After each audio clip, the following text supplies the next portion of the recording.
నమస్తే రమ్మగారు. నమస్తే జయ. రమ్మగారు, ఏదైనా మంచి ఇంట్రెస్టింగ్ స్టోరీ చెప్పుకుందామండి. సిరీస్ చెప్దామా? ఎన్ని ఎన్ని భాగాలు వస్తాయి? ఒక 3-4 భాగాలు వస్తాయి అనుకో. చిన్న సిరీస్. ఓకే. వజ్రాల దీవిలో పగడాల పడవ. బా, చాలా ఇంట్రెస్టింగ్ ఉంది రమ్మగారు. ఇంట్రెస్టింగ్. అది బాలమిత్ర కథలు అవి అప్పుడు మనం చెప్పుకున్నాం కదా, మాయా అశ్వమంత్రహారం, అలాంటి కథల సిరీస్లోనే ఇది ఒక కథ అనమాట. పూర్వం వజ్రాల దీవి అని ఒక రాజ్యం ఉండేదట. చంద్రసేనుడు అనే ఆయన దానికి రాజుగా ఉండేవారు. ఈ చంద్రసేనుడు వీళ్ళు చాలా అద్భుతమైన రాజులు. ఆయన పూర్వీకుల్లో ఒక రాజుగారు చాలా గొప్పవాడు. ఆయన ఏం చేశాడట, మహావిష్ణువుని గురించి ఎంతకాలమో తపస్సు చేసి ఒక వజ్రాల బాణాన్ని వరంగా పొందాడు. వజ్ర బాణం, వజ్రాలు పొదిగిన బంగారు బాణం, మంచి బరువు అట అది. అయితే ఆ వజ్రాల బాణం ఈ మన చంద్రసేనుడి కొలువులో ఈ వజ్రాల దీవిలో లోపల ఉంది, పూజా మందిరంలో. ఆ వజ్రాల బాణం మహాశక్తివంతమైంది, మహావిష్ణు ప్రసాదం. ఆ దానివల్ల చుట్టుపక్కల ఏ రాజ్యం వాళ్ళు వీళ్ళ వైపుకి చూసేవాళ్ళు కాదు. ఓకే. ఎవరూ ఇక్కడికి వచ్చేవాళ్ళు కాదు.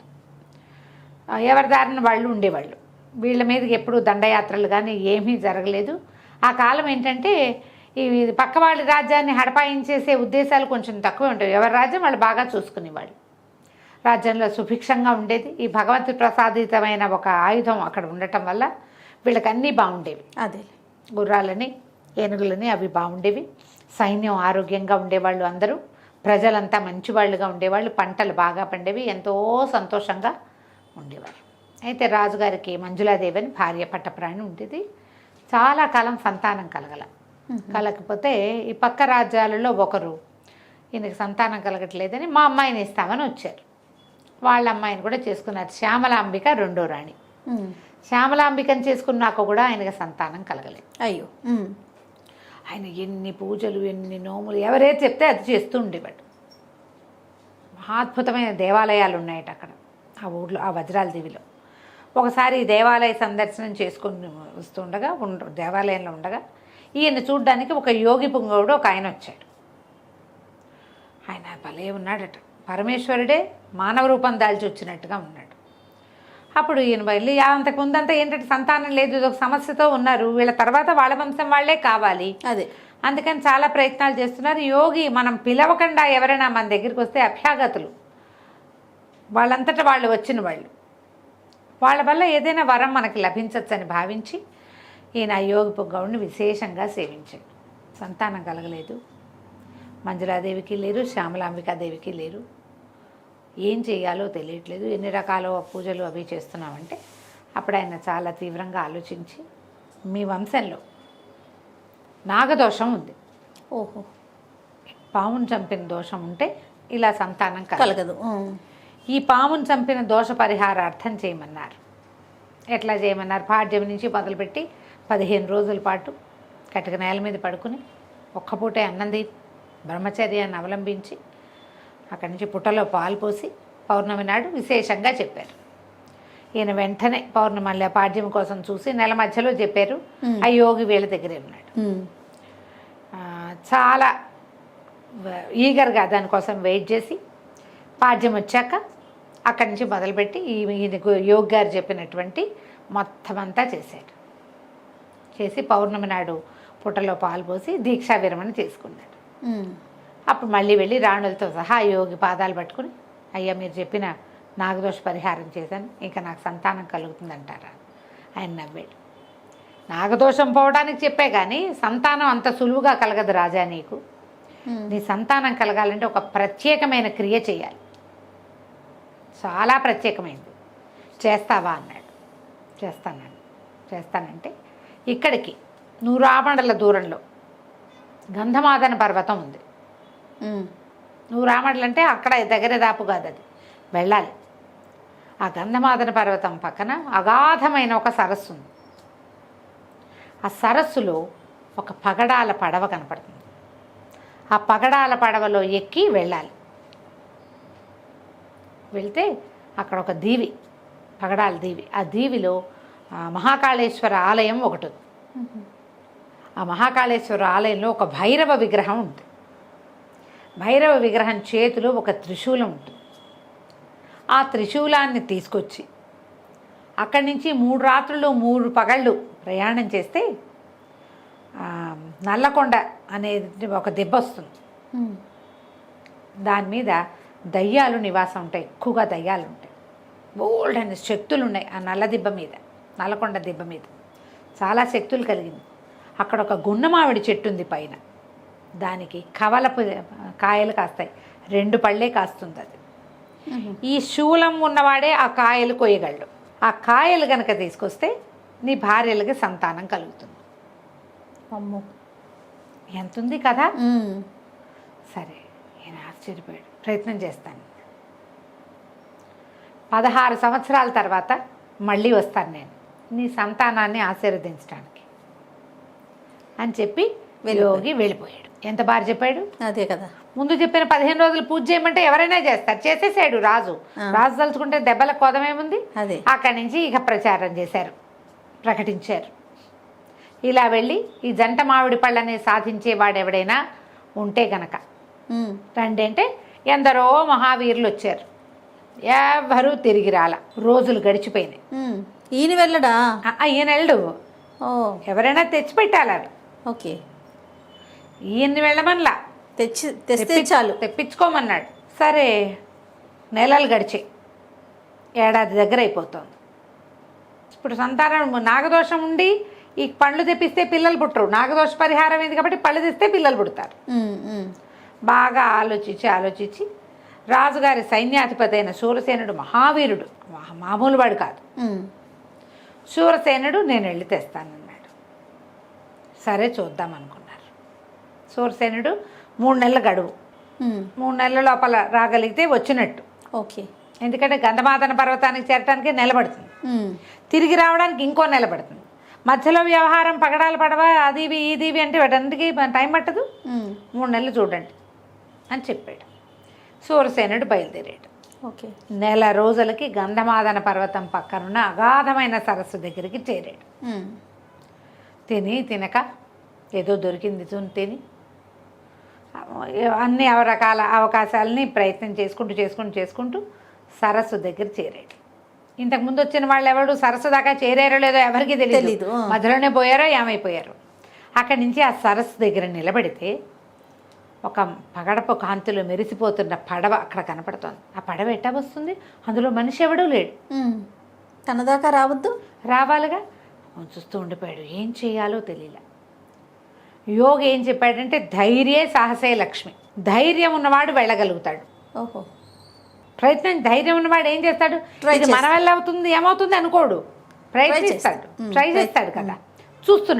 చూస్తుంటే ఆయనకి ఒక స్వరూపం, ఒక స్త్రీ స్వరూపం, ఒక ఆవిడ అక్కడక్కడ కనపడింది. ఈయన ఏం చేశాడు అని పిలిచి దగ్గరకు వచ్చి ఈ పడవలో ఎట్లా ఎక్కాలి అని అడిగాడు. ఆవిడేమంది, ధైర్యంగా ఎక్కాలి అని. ఆయనకంటే అమ్మ యోగి ఆదేశం కూడా అదే. ఆ పడవ ఏ రకంగా వస్తుందో తెలియటం లేదు, ఎవ్వరు నరమానవుడు అన్నవాడు లేడు, నువ్వు కనపడ్డావంటే.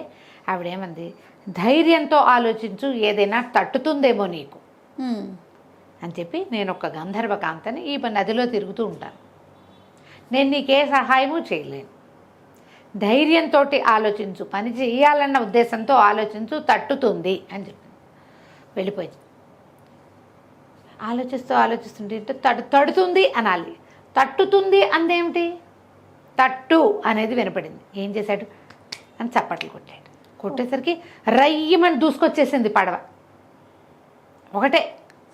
ఒక్కటే పరుగుతో వచ్చేసరికల్లా తెలిసింది.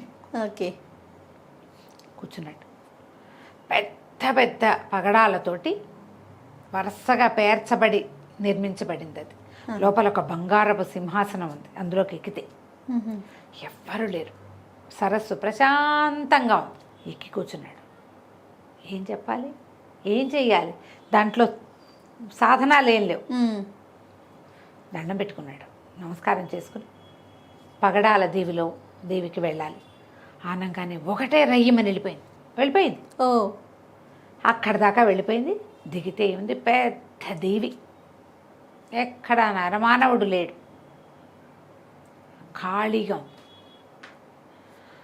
పైకెక్కాడు, నడవటం మొదలుపెట్టాడు. నడవగా నడవగా నడవగా నడవగా నడవగా తిరగ్గా పెద్ద దేవాలయము, దాని ముందు సరస్సు మ్మ్. కనపడింది. పురాతనమైన దేవాలయం. లోపలికి వెళ్ళాడు. లోపలికి వెళ్తే ఒక పక్కన శివలింగం కనపడింది. కాసిన సరస్సులోంచి నీళ్లు తీసుకెళ్ళి శివలింగం మీద పోసి దండం పెట్టుకున్నాడు. రెండో పక్కన బ్రహ్మాండమైన భైరవుడి విగ్రహం ఉంది. ఎంత పెద్ద విగ్రహమో! శూలం పట్టుకుని ఉన్నాడు.